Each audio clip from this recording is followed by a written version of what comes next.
ওই সব করতে হতো। তো সেপ্টেম্বর মাসের কন্টেস্টে নাম্বার 1 হয়েছে মৃন্ময় দাস, কংগ্রাচুলেশন। আমি তো ভেবেছিলাম শুভম হয়ে যাবে, কারণ শুভম দুর্ধর্ষ স্টার্ট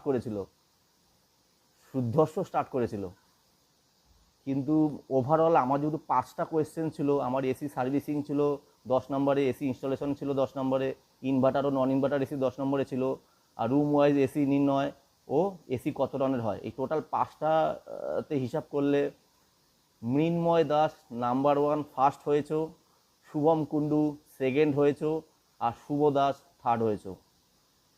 তাহলে কি বললাম, যে মৃন্ময় 1 হয়েছ, আর মৃন্ময় ফার্স্ট হয়েছো, কংগ্রাচুলেশন মৃন্ময়। মানে আমি ভেবেছিলাম যে শুভম আর মৃন্ময় এরাই মনে হয় লড়াইটা করছে।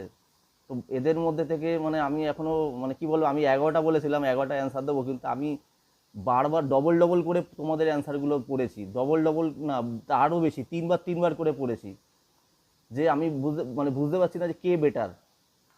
তো এখানে বুঝতে পারছো আমি কতটা কনফিউজ হয়ে যাচ্ছি যে কে বেটার।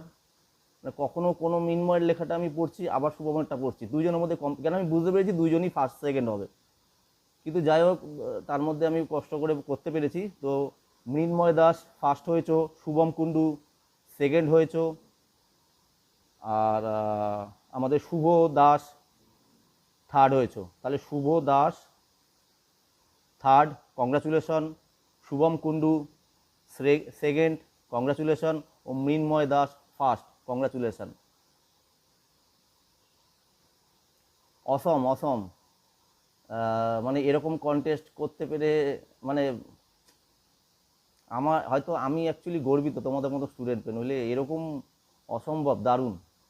Very good. মেন তো দেখো, কম্পিটিশন তো চলবেই।